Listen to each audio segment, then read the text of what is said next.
Jadi kadang-kadang kenapa kok nggak dakwahin mereka pakai Quran? Ada dengan bahasa Quran, tapi tidak dengan Qurannya. Kenapa? Mereka tidak beriman terhadap Quran. Yep. Yang ada mereka nanti pakai Quran itu buat olok-olok. Nah ini yang aku sering bilang. Makanya dulu aku punya program start namanya Quran for Kafir. Nah tuh, gimana tuh? Quran for Kafir, Quran untuk kafir. Aku cetak dalam berbagai bahasa dan itu memang benar-benar hanya tafsir yang ditranslate ke dalam bahasa mereka.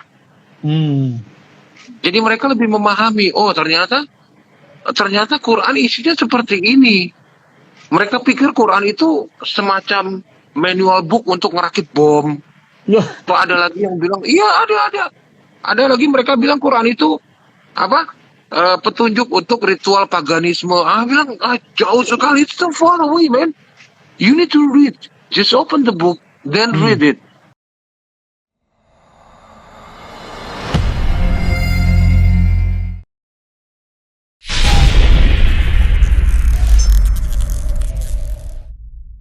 Hidup kita ini nggak boleh kemudian dibuang begitu saja percuma, nggak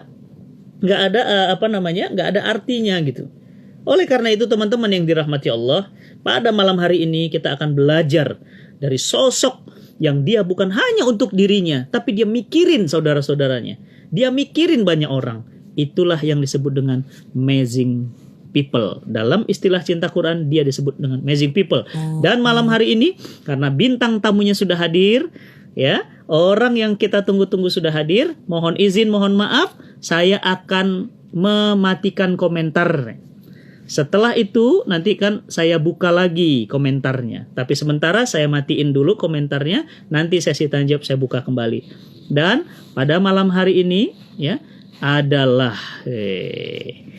bintang tamu.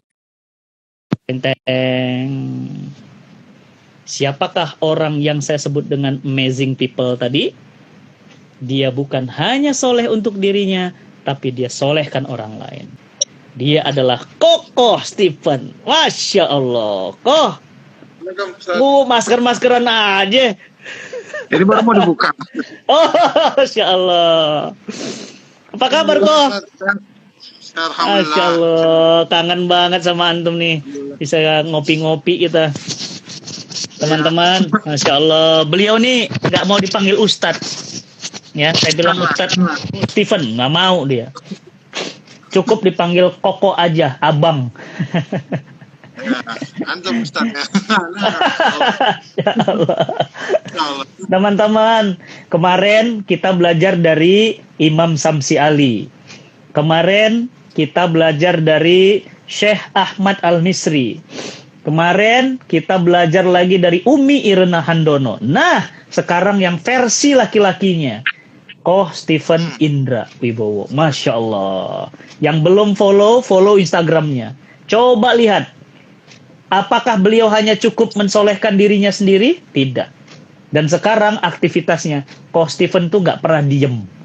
Bangun mualaf center. Bangun ini. Masya Allah. Orangnya gerak terus. Nah malam hari ini Koh. Kita pingin ngobrol-ngobrol. Pingin sharing-sharing aja. Ini ceritanya banyak teman-teman yang pingin tahu awal memilih Islam tuh gimana, karena kan sampai sekarang antum kayak Ustadz Felix nih, bapak ibu masih beda. Nah awalnya gimana kok bisa memilih Islam? Banyak sekali orang yang pingin dapat cerita, walaupun kita buat video di Cinta Quran TV udah viral, tapi ini yang malam ini mungkin banyak yang belum tahu, dan gak ada salahnya kita ulang. Mudah-mudahan mereka mendapatkan semangat dari antum. Silahkan kok, malam ini saya cuma jadi host aja. Ngobrol aja sih Ustadz mendingan. Masya Allah. Nggak ada ya apa ya. Ini udah lama banget sih, karena udah nggak pernah cerita-cerita lagi tentang gimana Islam. Cuman poin utamanya sih ya karena iseng aja sih tadinya. Ya berangkat dari iseng kan, orang kan yang namanya iseng sih nggak perlu dasar kali ya. Kayak namanya kan orang iseng ya siapapun bisa melakukan kan. Iseng-iseng ya. Ya iseng aja.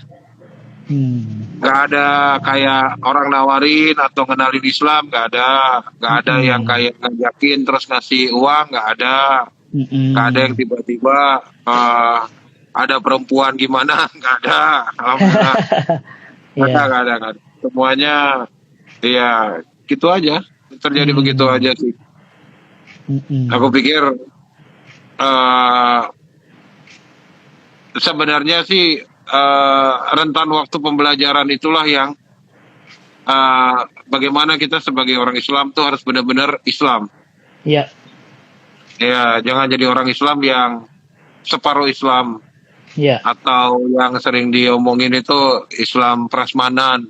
Mana yang baik diambil, yang nggak baik ditinggalkan. Nah ini juga yang kita hindarin sih, Ustaz. Awal iseng tuh gimana sih isengnya tuh? Iseng aja sih ngeliatin orang sholat. Ya kayaknya ritualnya seru aja.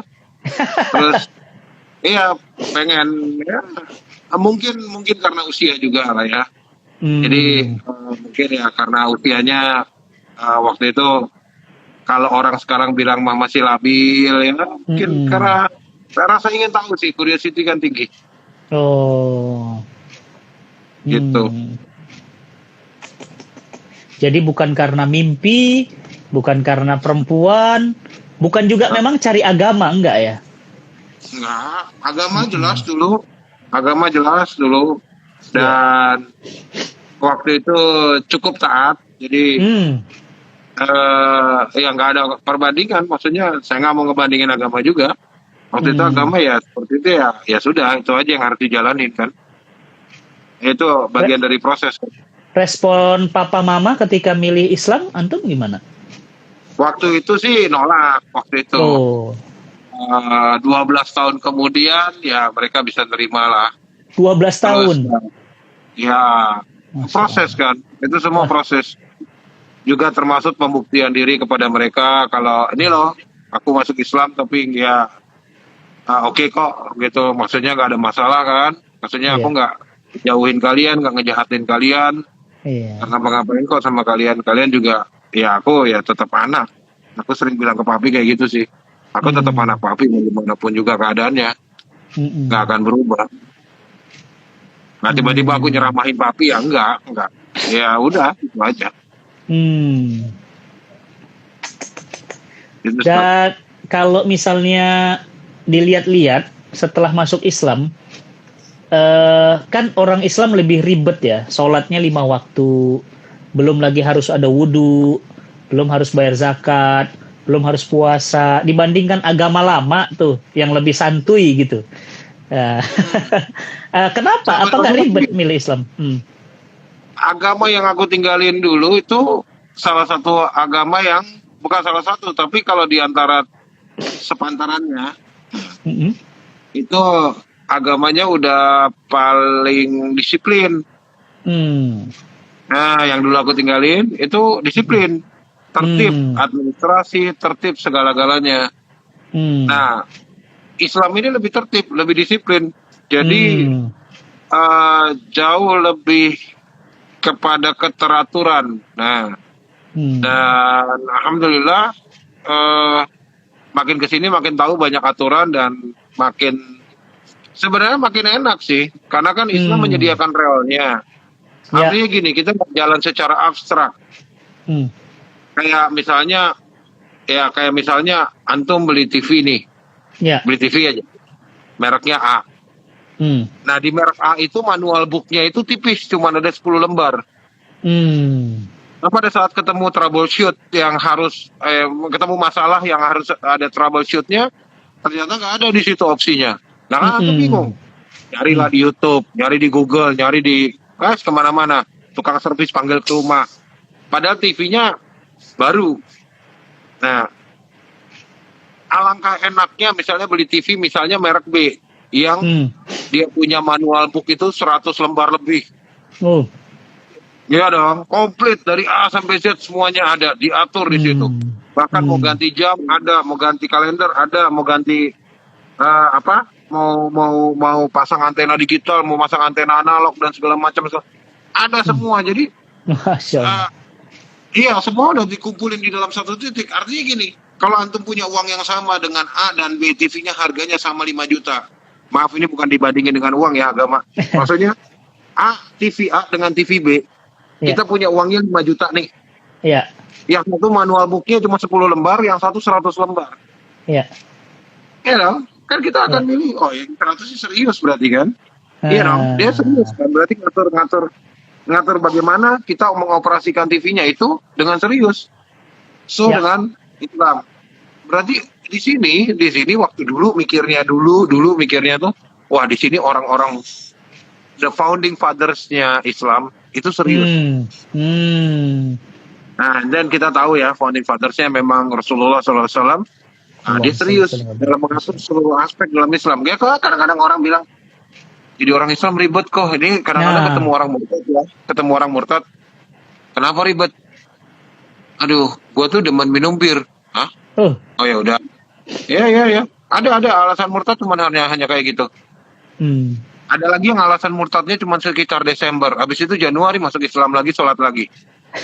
Karena dia suka sama suasananya, pohonnya, lampunya, winter season dan bla bla bla.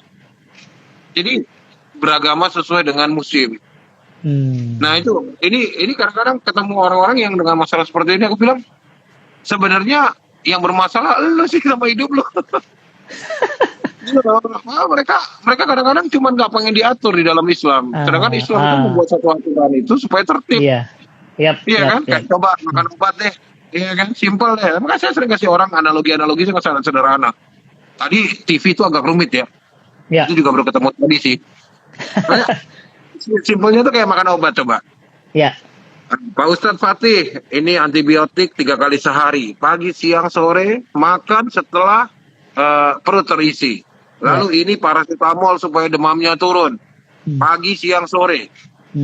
Nah ini obat sakit giginya karena gusinya bengkak, kasih A, B, C, pagi, siang, sore, pagi, sore, pagi, sore. Yang ini satu aja sehari, jangan banyak-banyak. Ini keras. Karena antum, aduh sakit banget, aduh, udah semuanya aja diminum. Besok kembali lagi ke rumah sakit dalam bentuk jenazah kan? Kan? Nah itu makanya keteraturan itu semua penting gitu. Makanya kayak, udahlah sholat daripada ribet, gue langsung 17 rakaat. Wow. Ini makanya aku bilang di Islam itu bagus, kenapa? Semua diatur, semua ditata, semua rapi. Jadi apa? Kita jadi manusia kagak ribet, kagak banyak improvisasi. Jadi udah ngikutin relnya aja. Azan datang, sholat yuk, ya kan? Subuh, ya subuh. Sahur kita, ayo sahur, ya kan? Azan lagi maghrib, buka, ayo buka. Disuruh puasa, ayo. Iya, masih simpel, semua ada koridornya gitu loh. Ini kalau, sorry ya berisik ya, aku ada di antah berantah. Kira di warung kopi. Ya, bisa jadi. Ada ini ya. Jadi di dalam Islam tuh benar-benar apa ya? Kalau aku bilang kemarin ngobrol lintas agama ya sama teman-teman lama. Aku bilang enggak kok, hidup gue nggak ribet kok, nyaman, asli, nyantai. Lu pacaran nggak bisa, ngapain pacaran, buang-buang duit bego. Kadang-kadang akhirnya obrolan-obrolan kita ya, maksudnya ya, lu pacaran habis duit berapa lu? Mendingan lu nikah. Habis nikah, lalu pacaran deh puas.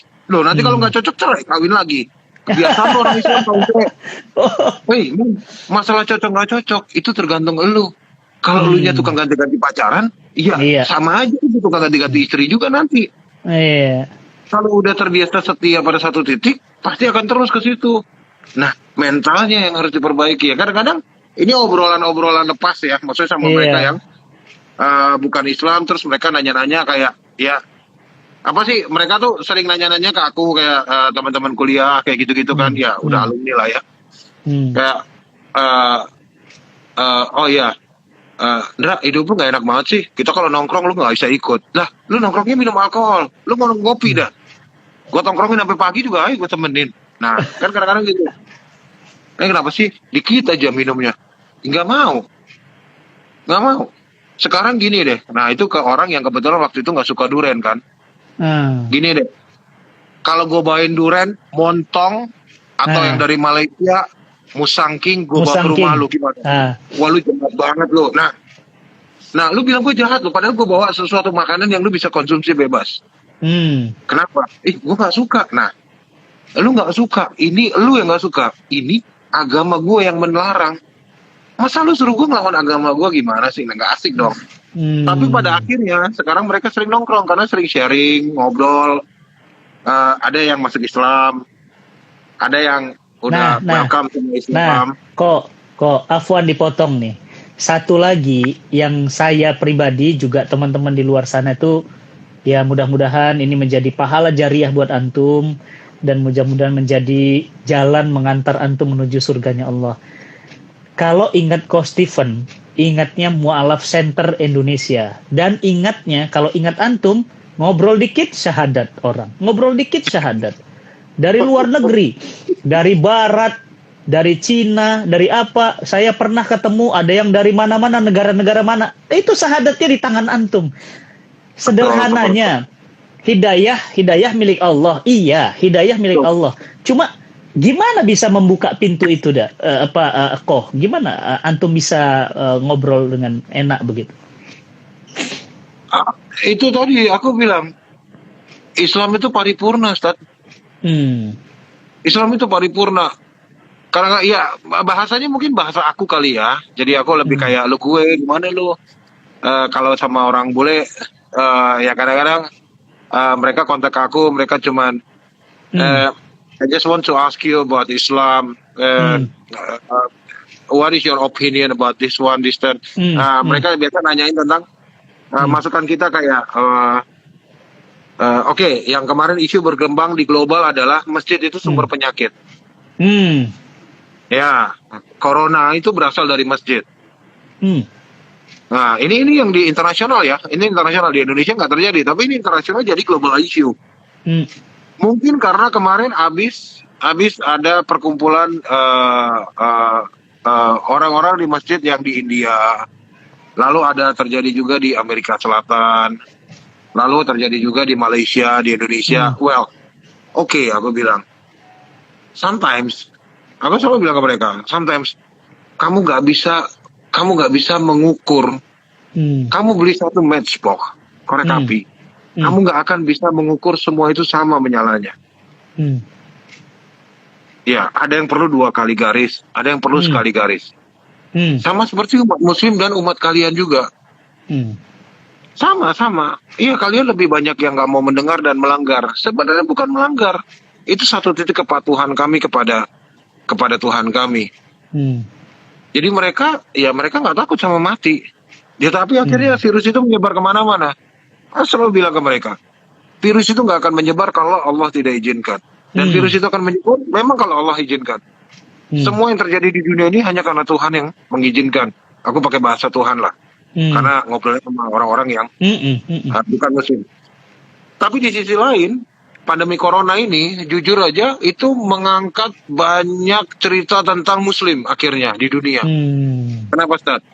Satu, akhirnya kita buktikan dengan Ka'bah yang kosong, 1 bulan lebih, Ka'bah itu kosong, orang semua masih sholat menghadap Ka'bah. So aku bilang ke mereka, kamu skeptik menganggap kami menyembah Ka'bah, salah. Salah.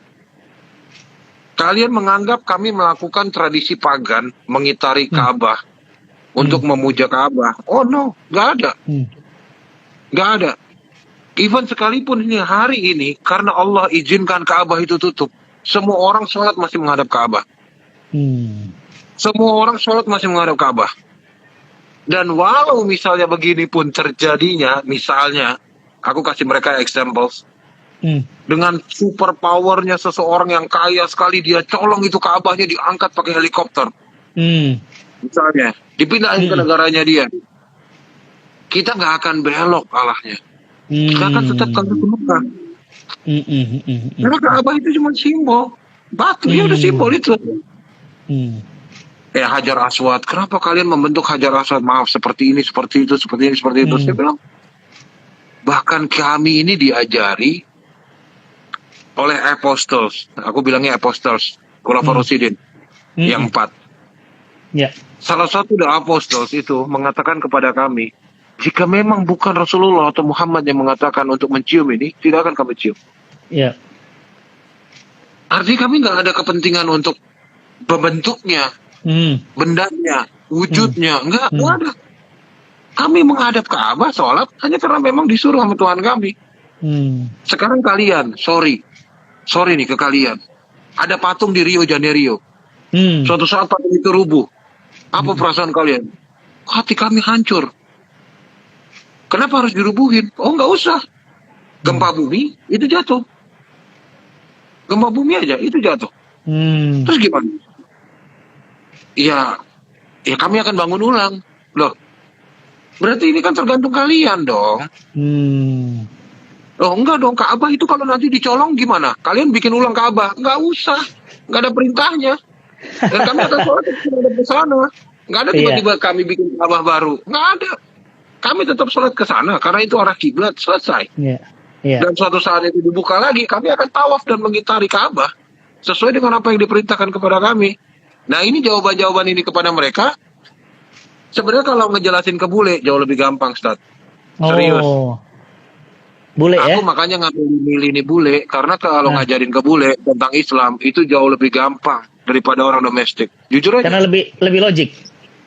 Iya, mereka pakai logika mereka dong. Iya. Kamu ngapain sholat? Ya kami menyembah Tuhan kami. Iya. Kalau di depannya ada saya gimana? Ya nggak apa-apa. Saya tetap sholat ngadep ke situ. Kenapa saya harus merubah arah? Kalian tidak merasa canggung ada saya di depan kalian? Kenapa harus canggung? Kenapa why gitu kan? Maksudnya kenapa harus canggung ya? Maksudnya canggung tuh nggak enak gitu. Kenapa ada kamu terus agak nggak enak? Ya saya sholat aja. Kamu silakan melintas aja. Toh kamu nggak mengerti kok. Jadi kadang-kadang kenapa kok nggak dakwahin mereka pakai Quran? Ada dengan bahasa Quran, tapi tidak dengan Qurannya. Kenapa? Mereka tidak beriman terhadap Quran. Yang ada mereka nanti pakai Quran itu buat olok-olok. Nah ini yang aku sering bilang. Makanya dulu aku punya program start namanya Quran for Kafir. Nah tuh, gimana tuh? Quran for Kafir, Quran untuk kafir. Aku cetak dalam berbagai bahasa dan itu memang benar-benar hanya tafsir yang ditranslate ke dalam bahasa mereka. Jadi mereka lebih memahami. Oh ternyata Quran isinya seperti ini. Mereka pikir Quran itu semacam manual book untuk ngerakit bom. Tuh ada lagi yang bilang iya ada. Ada lagi mereka bilang Quran itu apa? Petunjuk untuk ritual paganisme. Bilang jauh sekali, it's so far away, man. You need to read. Just open the book, then read it. Something you doesn't understand, just ask me. You have my numbers? Yeah, okay. Just text me. Ya, dan akhirnya mereka buka, mereka baca Quran. Walaupun tafsir yang ditranslate ya. Tapi pada akhirnya mereka mengerti. Oh ini dia. Ini nih.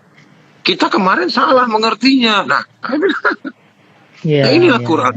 Nah, sometimes orang kita menjelaskan Quran, kadang-kadang ada orang-orang Muslim yang mendakwahkan Islam dengan Quran tidak menggunakan bahasa yang mereka pahami, tapi menggunakan bahasa Quran. Artinya mereka yang terbiasa dakwah terhadap Muslim. Kita kalau udah Muslim kita didakwahin Quran, kita samina wa ta'na. Iya dong. Nah, tapi kalau ke mereka orang kafir, mereka tuh kan nggak ngerti Quran. Apa urusannya ya? Yang perlu diucapin duluan adalah understandingnya. Oh, ini Quran. Jadi, ini Quran seperti ini. Enggak. Kamu kira Quran apa? Mana bagian yang nyembelih kafir? Apaan nyembelih kafir? Nggak ada. Mana bagian yang rakit bom? Apaan sih? Lo ngomong apaan sih? Buka aja gitu loh. Buka. Kita lihat bareng. Mana yang ngajarin pedofilia? Agak ada. Buka dulu baca. Nah ini kadang-kadang ini butuh keberanian kita yang Muslim untuk maju ke sana. Kita yang Muslim maju ke sana untuk ngomong ke sana, interaksi. Gitu sih, Ustaz. Dan kita lihat umat Islam nggak pede ya, mau ngomong sama orang kafir tuh banyak nggak pede malah ya. Ya kalau itu sih beda lagi ya, Ustaz ya. Masalah pede nggak pede itu kan masalah bahasa juga kadang-kadang ya. Dan alhamdulillah Allah masih kasih anak kelebihan bisa berbahasa mereka yang mereka paham dan anak paham. Ya alhamdulillah. Ya mungkin untuk itulah Ana ditaruh di sini lah. Ya. Kita husnuzan sama Allah. Maksudnya itu mereka tuh nggak pede dengan keislamannya gitu, malu mau menjelaskan Ya. aja kadang-kadang dia nggak percaya diri sama agamanya sendiri. Ya. Ya. Ya. Ya Memang ada yang seperti itu memang. Nah, yang menarik lagi selain antum banyak menghantar hidayah, satu lagi berdirinya Mu'alaf Center Indonesia. Itu awal ceritanya gimana tuh bisa berdiri Mu'alaf Center? Dulu karena kami itu mualaf tuh benar-benar nggak punya badan, nggak punya senderan, nggak punya tempat belajar. Ada dulu guru ngaji ngajarin saya ngaji, alif, ba, ta, sa, jim, hilang. Ya kan, habis itu alif, ba, ta, sa, jim, ha, ho, hilang lagi. Saya makanya kadang-kadang ketemu, minggu depan ketemu, lusanya lagi ketemu, minggu berikutnya nggak ketemu, dianya nggak datang, telat. Minggu depan aja lagi. Saya bilang, ini gimana nasibnya ini orang-orang yang belajar sama dia gitu loh. Iya. Dan ada yang bisa yang telaten, dia bikin program sampai 30 kali ketemu, 40 kali ketemu, harganya sekian. Aduh. Tuh. Nah, ini segala sesuatu yang disandarkan pakai uang gak akan kekal, gak akan lekat lama. Asli itu gak akan lekat lama. Karena memang semuanya ya dipatok pakai duit gitu loh. Maksudnya akhirnya, ini saya udah pegang sertifikasi nih, saya udah bisa baca Quran. Ya terus mau apa? Kadang-kadang saya juga, ya udahlah waktu itu idenya terbesit karena banyak mualaf yang terlantar, banyak mualaf yang nggak diurusin, dan mohon maaf negara juga nggak ngurusin mualaf. Iya, betul. Akhirnya ya kita sendiri deh. Dan waktu itu memang diaktifkan dan diniatkan. Kita mau bawa sampai mana ya Mu'alaf Center? Ya sampai mati lah. Oh gitu ya, ayo deh. Nanti kalau dana operasionalnya dari mana? Ya kita kerjalah. Gaji lu berapa? Udah kumpulin aja. Nanti gimana nanti? Nah, ini memang anak muda dulu ya. Dan akhirnya berkembang sampai ke sini dan alhamdulillah sekarang udah 64.000 lebih mu'alafnya. 64.000 ya? Iya, nah ini kitanya yang akhirnya soak kan kayak kemarin. COVID datang dan qadarullah banyak yang dirumahkan. Akhirnya kita bagi-bagi paket sembako. Cuman memang nggak bisa sebanyak itu yang kita bagiin. Kita bagiin paket sembako itu cuman 20.000 lebih paket sembako 100 ribuan. Ya saya pikir kemarin udah 2M, udah nggak ada duit lagi kan. Udahlah diem aja dulu deh. Datang sendiri? Nggak ada.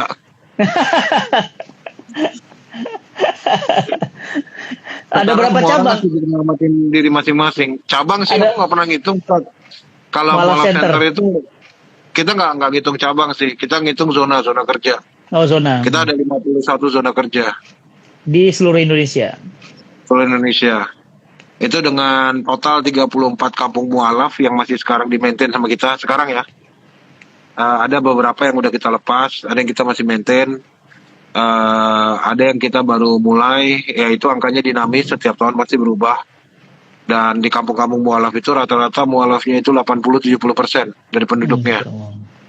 Nah ini sekali lagi kita nggak akan pernah ngemis, karena aku nggak tahu lah. Aku cuman pasang paling kalau lagi pengen bangun masjid. Banyak kan juga masjid kita nggak pasang. Ini aku lagi sama humas aku nih. Jadi kadang-kadang masjid kita bangun, aku nggak pasang iklan, nggak pasang apa, tiba-tiba jadi aja ngeresmiin. Masya Allah. Nah itu makanya semua yang gabung di Mu'alaf Center komitmennya adalah kita berkhidmat untuk Allah, bukan untuk siapapun. Di sini nggak ada yang harus kamu hargain segitu kamu hargainnya. Di sini nggak ada yang sebutannya harus sampai the superior atau apa segala macam. Kita kerja bareng, kerja bersama-sama. Aku sendiri turun ke lapangan. Kita sama bareng. Kalau memang harus bangun masjid dan ngecor, ayo kita ngecor bareng gitu loh. Naikin bata, ayo kita naikin bareng. Semua kita kerjain untuk Allah. Bosnya satu, Allah. Kita prajuritnya. Makanya dari kemarin juga kalau antum sempat lihat APD dan segala macam yang Ana bagi-bagiin. Ana dari kemarin Ana bilang ke orang, kok ini donaturnya siapa? Donatur tunggal. Masya Allah, ente kaya banget kok. PA lo bukan gue. Donatur tunggalnya ya Allah. Allah. Kan Allah yang donatur tunggalnya. Kita kan perantara Allah. doang. Allah Iya kan? Akbar. Dia bilang, enggak, gue pelaksana. Bukan gue donaturnya. Siapa tuh yang super tajir? Allah lah. Ya kadang-kadang langsung diem. Ya nggak usah gitu juga kali kok. Nah emang iya. Lalu pikir nyawa lu aja punya dia. Jangan sometimes orang lupa gitu. Apalagi di masa seperti ini ya Ustadz ya. Ya. Semua orang sibuk menyelamatkan diri sendiri. Iya. Lupa bersyukur. Lupa itu hal yang bersyukur. Iya. Padahal dengan bersyukur maka Allah tambah nikmat. Nah saya pikir jadi kebanyakan ngeluh ya. Kalau mau bilang susah, semua orang akan dalam keadaan frase yang sama susah. Iya. Kalau mau dibilang lagi sengsara, ya paling nggak kamu nggak lagi sengsara banget lah. Paling nggak makan kan, terus apa biaya hidup, ya oke. Sama, saya juga ada biaya hidup.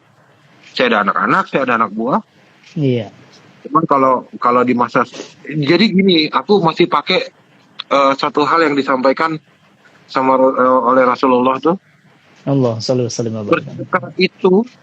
Bersedekah itu apa ya? Intinya tuh bersedekah itu yang paling hebat adalah pada saat kita kekurangan, bukan pada saat kita berlebihan.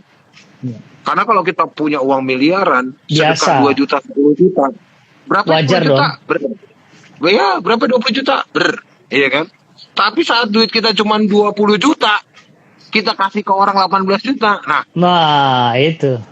Ini sih sebenarnya konsepnya apa yang aku coba kerjakan sekarang, Ustaz. Itu semua itu bisa diduplikasi. Artinya gini, dari waktu aku bikin hazmat. Aku bikin hazmat. Ini loh, aku jelasin caranya, mesinnya, bahannya. Ya kan, supaya orang bisa ikut bikin masker. Ini kan bahan 3 ply. Ini simple banget bikinnya, karet gampang nyarinya. Iya. Ini satu hal yang sederhana. Udah kalau nggak bisa bikin, titipin di orang, bagiin. Sekarang kita karena masker udah sangat terlalu banyak, kita bikin udah hampir 300.000. Sekarang targetku aku naikin 1 juta masker untuk Indonesia.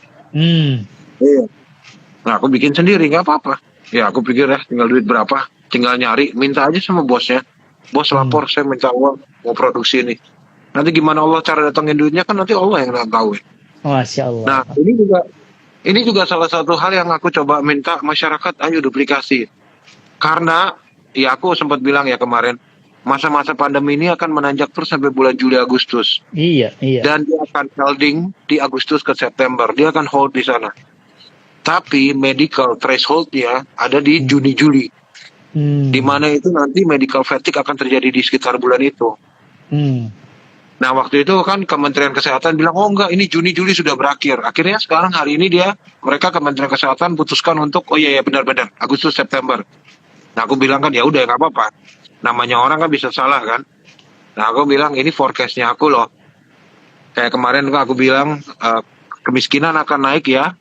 Di akhir April itu akan naik sampai 15 juta pengangguran baru. Oh nggak mungkin. Tahun lalu aja 7,5 juta segala macam. Ya, biar tembus dong 16 juta 17 kemarin. juta lebih. Ya anggap aja 16 juta. Yang 1 juta itu kan karena kemarin sumbangan dari sektor-sektor yang banyak yang formal-formal, tapi sebenarnya bukan pemutusan kerja kan. Karena TKI dipulangin. Well, oke, 16-17 juta. Sekarang mau ngapain? Nah, sekarang mau ngapain? Karena aku selalu membiasakan termasuk tim Wolof Center ya, termasuk membiasakan mereka, kita ngobrolnya, diskusinya solusi, bukan masalah. Kalau ngomongin masalah, itu 80% penduduk dunia juga ngomonginnya semua masalah. Nah, itu. Saya punya kutil, hidung saya gatal, mata saya minus, semua masalah. Iya. Nah, kita duduk bicara solusi. Oke, peningkatan pengangguran akan terjadi memuncaknya nanti di awal Juni. Di mana itu angka akan naik sampai 20 juta, sampai 23 juta. Allah. Dan dia akan stay holding for a long time.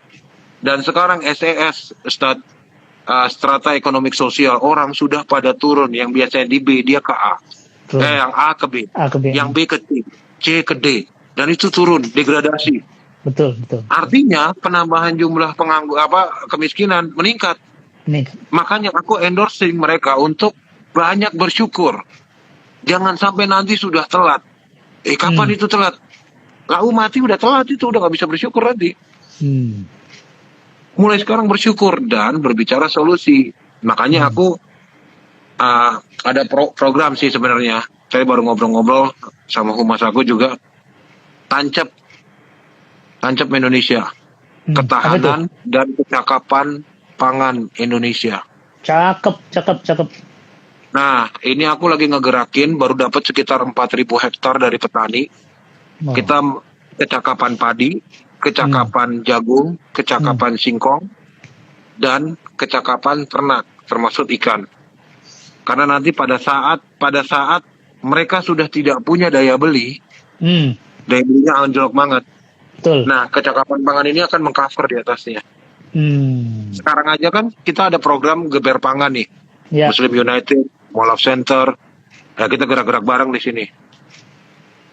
Ini sebenarnya nge-backup program pemerintah. Kayak tadi ini baru dapat laporan 5 kampung yang 5 dukuh.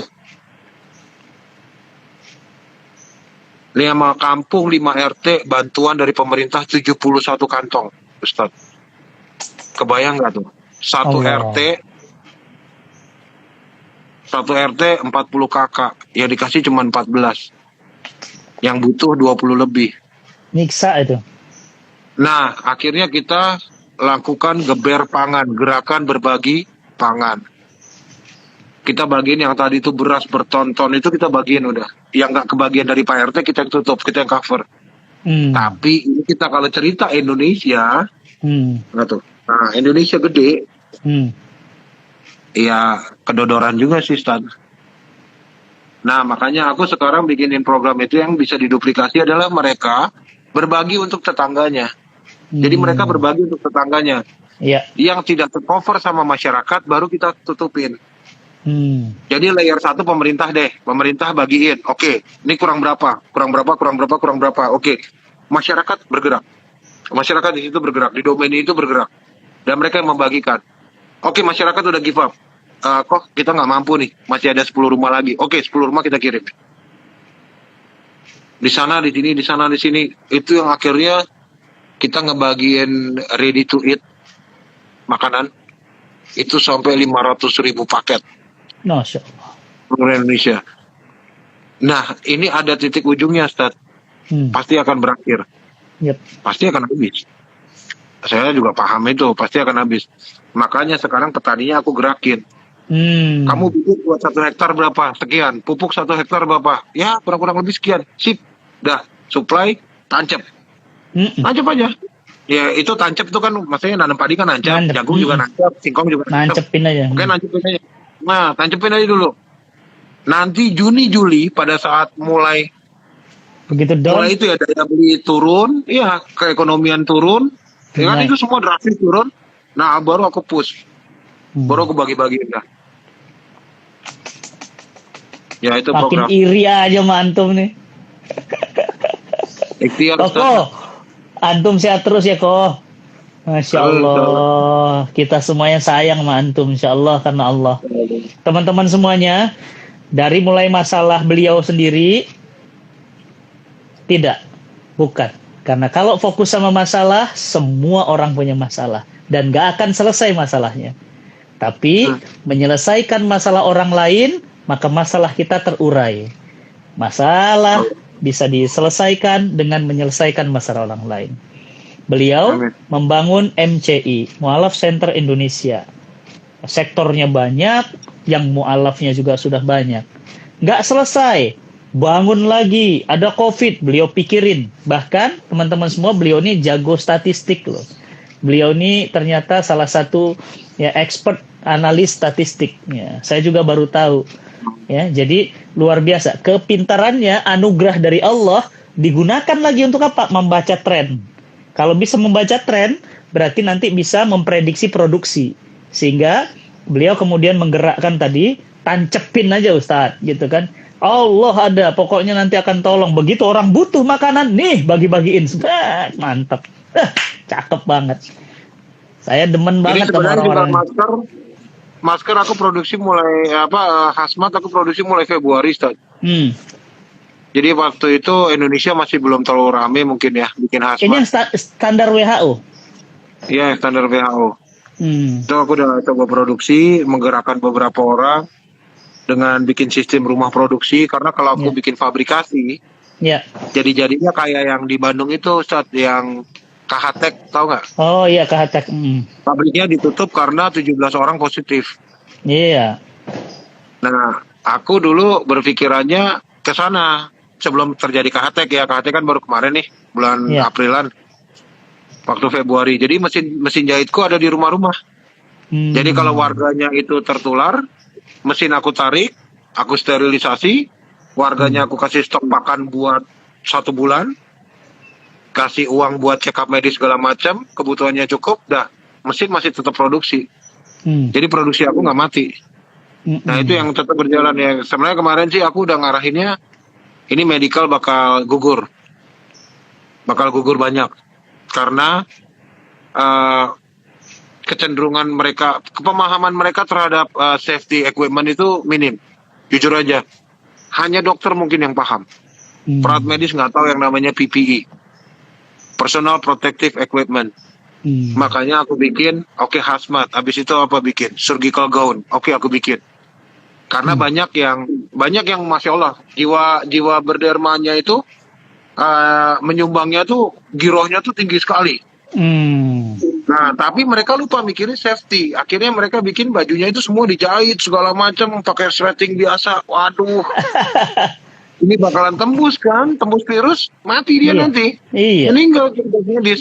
Nah, petugas medis mati, yang ngurusin kita siapa dong? Iya. Iya kan, nggak mungkin tukang las kan? Nggak mungkin tukang las. Makanya aku bilang, ya udah, berarti waktu itu aku bikin surgical gown. Aku kirimin ke rumah sakit yang sudah mendapat sumbangan hazmat tapi tidak bisa dipakai karena satu rangkaian. Jadi bikinin second layernya. Terus aku bikinin face shield. Dulu masih jarang orang yang mau bikin face shield loh di bulan Maret itu. Masih orang nggak ngerti face shield itu apa sih. Bahkan ada yang facial, orang taunya facial.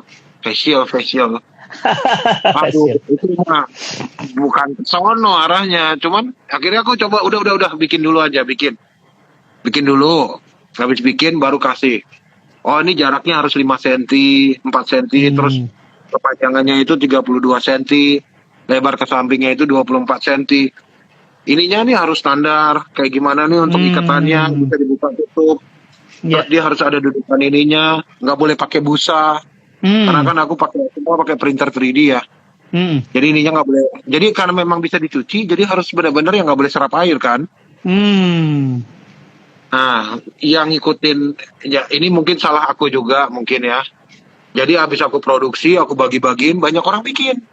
Tapi pakai busa. Iya. Yang akhirnya keringatnya ngumpul di busa, akhirnya bakteri ngumpul di situ. Waduh. Nah itu nanti Vertison akan upload ini, ada videonya kita bagi-bagiin, itu benar-benar standar. Jadi dia benar-benar ada dudukannya. Jadi benar-benar harus ngikutin ketentuan medis. Ya kita giroh boleh bagus, cuman pikirkan juga safety. Karena kita menyangkut nyawa orang banyak. Itu sih Ustaz. Masya Allah. Koko, kayaknya orang kayak antum mendingan panjang umur aja deh udah. Dan kalau mati malah udah siap itu. Kalau antum mati kita kehilangan banget. Kehilangan banget. Ada yang lain. Akan ada yang ganti. Masya Allah. Teman-teman, hidup ini singkat. Tadi saya udah cerita, hidup ini singkat. Antum buat apa di waktu yang singkat ini gitu loh. Lihat tuh kemarin Ustadz Samiun Zazuli wafat, Ustadz Hari Mukti wafat, Ustadz Arifin Ilham wafat. Antum tuh besok bisa wafat. Nah, karya apa? Kalau Ko Stephen buat MCI, nggak selesai buat ini, nggak selesai buat ini. Bahkan sampai beliau buat kopi gratis, bayar seikhlasnya coba. Hampir semua mesin-mesin kopi dia bisa buat. Beliau ini orang serba bisa. Suruh buat apa ya? Kok ini kalau ngobrol-ngobrol seru kita bisa sampai pagi nih. Biar kita persilahkan dulu teman-teman ya yang dari Maroko sampai Maroke. Silahkan saya buka kolom tanya jawab ya. Malam hari ini pembicaraan kita seru banget, banyak hal, ngobrol-ngobrol aja. Silahkan kalau teman-teman ingin tanya ya aktivitas. Tapi sebelum mereka nyampaikan pertanyaan, saya pingin tanya kok. Ini banyak yang nge-DM, banyak yang nanya ke saya, kalau pingin bantu ya Mu'alaf Center itu rekeningnya kemana gitu? Ada di mualaf.com. Mu'alaf.com Ada di ya? Mualaf. Ya, ada mualaf.com, di situ ada nomor rekeningnya. Ke Website situ ya? aja udah. Iya, ke website. Website mu'alaf.com. Oke. Kalau Instagram? Instagramnya ini aja. Ada sih Instagramnya mualaf.center.indonesia. Mu'alaf.center Indonesia, Masya Allah. Alhamdulillah. Oke, keren. Teman-teman semuanya, ayo silahkan saya buka sesi pertanyaan. Dan jangan lupa ya, tadi mu'alaf.com bagi yang ingin bantu ya. Harta kita milik Allah, bukan milik kita. Kita datang telanjang, pulang telanjang. Kita nggak punya apa-apa. Semua milik Allah. Nah, ada yang nanya nih kok, ya. Bagaimana caranya menjaga giroh perjuangan itu supaya tetap semangat gitu. Padahal kan antum juga pasti ada manusia kan down, kadang-kadang males banget, kadang-kadang ngelihat mungkin tim lagi nggak mantap atau apa gitu kan down. Jaganya itu kok gimana kok? Kita orang Islam tuh diajarin itu seperti rantai, Ustaz. Seperti rantai. Jadi kalau kita tuh kayak gandengan tangan gitu nih. Gandengan tangan. Ya. Kita tuh orang Islam tuh kayak gitu. Jadi pada saat satu anjlok, satu jatuh, kita kan akan ketarik. Saatnya kita angkat dia. Ayo, stand up.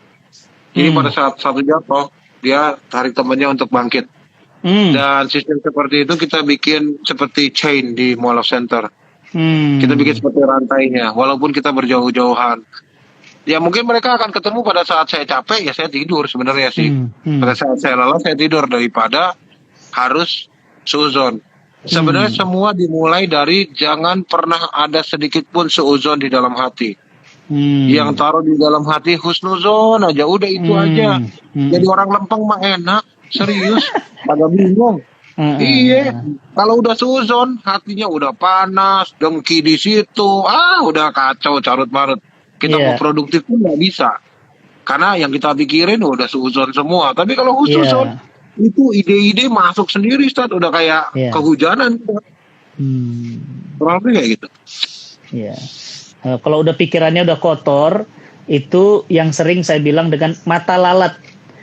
Kalau mata lalat di tempat bunga, dia tetap aja cari sampah, gitu. Tapi kalau matanya udah mata lebah, di tempat sampah pun yang dicari bunga kok. Yang dicari itu wangi-wanginya. Jadi mata kita nih harus jadi mata lebah. Dimanapun ya ngelihat kok Stephen, yang dicari baiknya, inspirasinya gitu. Jangan dicari kurangnya, salahnya. Wah ini inspirasi, konspirasi. Wah ada apa di balik ini? Wah itu repot tuh. Kalau matanya udah mata lalat tuh repot ya. Nah teman-teman semuanya. Ya, tadi beliau sudah cerita dari mulai bagaimana beliau memilih Islam, ya, dan beliau juga cerita tadi bagaimana kita saling semangat menyemangati, saling angkat mengangkat, gitu ya, sehingga kita irilah dengan beliau, ya. Nah, teman-teman semuanya, ya, kok saya kemarin nonton Agim sama Hotman Paris, katanya kokoh tertipu sama yang disumbang APD, itu gimana kok ceritanya kok? Apa benar ada? Itu yang ngomong siapa ya? Ini katanya Rahmat Ginanjar. Kok saya kemarin nonton Agim sama Hotman Paris, katanya kokoh tertipu sama yang nyumbang APD. Terus sama yang bersangkutan dijual. Aku nggak ikut live-nya. Oke, dulu pertama kali memang waktu Hasmat itu aku berdiriin, ada beberapa pihak yang kayak donatur gitulah ya. Jadi aku sendiri yang salah sebenarnya. Jadi itu mulai beredarnya itu aku di grup Alkes dan grup-grup ID dokter, Ikatan Dokter Indonesia. Nah mereka tuh ada yang, Pak saya donasi dong, kan aku naruhnya HPP ya Ustaz ya, harga pokok produksi 100.000. Nah ternyata ada orang yang kok ini standarnya ikut WHO, iya ikut standar gini-gini segala macam. Dah aku nyumbang dong 100 juta tapi kirim ke rumah ya. Ya aku pikir terus mau dikirim ke mana Pak? Nanti saya yang bagiin ke rumah sakit, soalnya ini sumbangan, kata dia. Dari keluarga. Nah, aku kirimlah ke rumah dia. Ya, itulah yang akhirnya itu 1.000 Hasmat itu berakhir di etalase toko. Masya Ada beberapa Allah. follower yang akhirnya nemuin Hmm. dan laporan. Ya udah, habis itu aku perketat sistemnya. Hazmat tidak boleh dikirim kecuali ke fasilitas kesehatan. Selesai. Hmm. Uh, uh, uh, uh. Jadi aku perketat. Yang minta harus tenaga kesehatan terdaftar dan resmi. Dan yang nerima juga nanti barangnya harus dia, nggak boleh diwakilin sapam, security apa kayak. Kalau orangnya nggak ada, ya udah, nggak bisa dikontak, ya udah. Kecuali bisa dikontak temennya dan yang dikontakannya itu benar, ya udah baru kita titipin. Hari ini 6.000 face shield terkirim tuh, Ustaz. Laporan dari sebelah kiri saya. 6.000 apa? Face shield. Oh, okay. Pelindung wajah. 6.000. 6.000. Produksi di mana kok? Campur. Jogja, Bandung, Jawa Timur, campur-campur. Di beberapa titik. Keren banget, Masya Allah. Teman-teman semuanya, ya kita masih mikirin galau, diputusin, masih mikirin ya besok mau makan apa itu. Sementara ada orang yang baru kenal Islam mikirin umat ini gimana, mikirin ini pangan ini gimana gitu loh. Jadi ya Allah, bener Nabi itu udah inspiring banget. Apa kata Nabi? Barang siapa yang memudahkan urusan saudaranya, maka Allah akan memudahkannya di dunia dan di akhirat. Nah, jadi jangan ngapalin hadisnya, tapi apa? Amalnya itu. Kerjar terus, ya. Nah, dan malam hari ini, ya, karena waktu juga yang membatasi kita, ya, kalau kita mau ngikutin bisa sahur nih, ngobrol seru nih, dalam banget. Ya, saya senang banget ketemu sama orang-orang begini. Teman-teman juga nih, Masya Allah nih, rame banget ya, semua mendoakan antum. Ya, dan semuanya ini mereka iri sama antum, Masya Allah. Boleh iri nggak? Boleh. Iri sama orang-orang kayak begini nih yang harus ya. Teman-teman semuanya, ya sekali lagi yang pertama, jadilah manusia yang bermanfaat. Khairun nas anfahum linnas.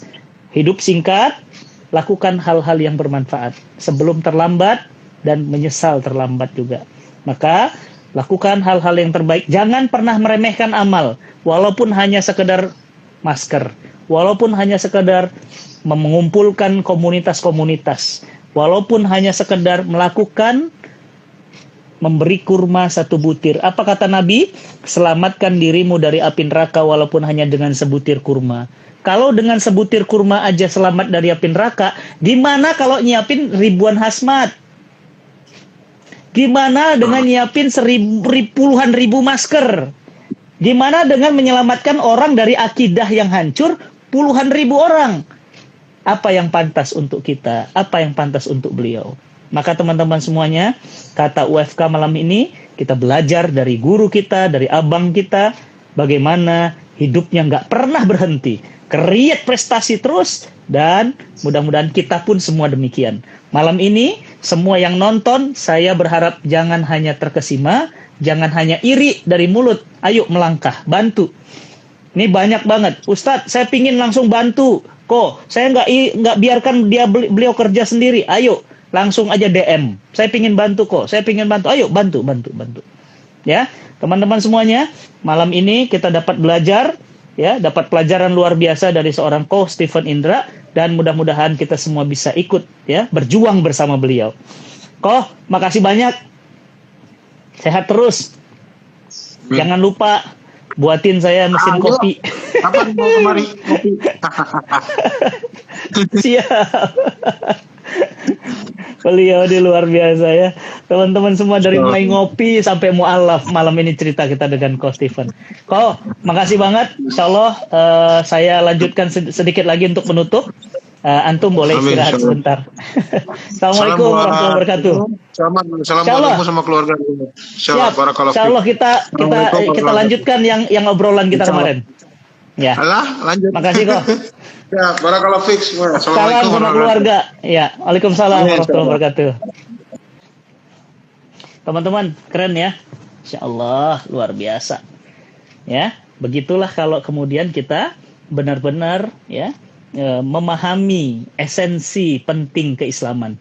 Islam itu bicara amal, ya. Islam itu bicara amal. Apa itu amal? Ya beramal, bukan hanya sekedar yakin.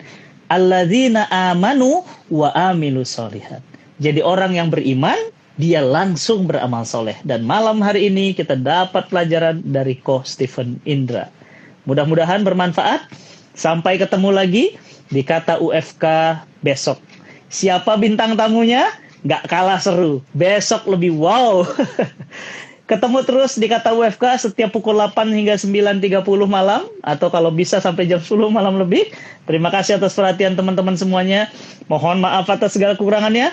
Jaga terus kesehatannya. Jaga terus imunnya. Jaga terus imannya. Berkumpul kita bersama bertetangga di surga. Walafu minkum. Assalamualaikum warahmatullahi wabarakatuh. Assalamualaikum warahmatullahi wabarakatuh.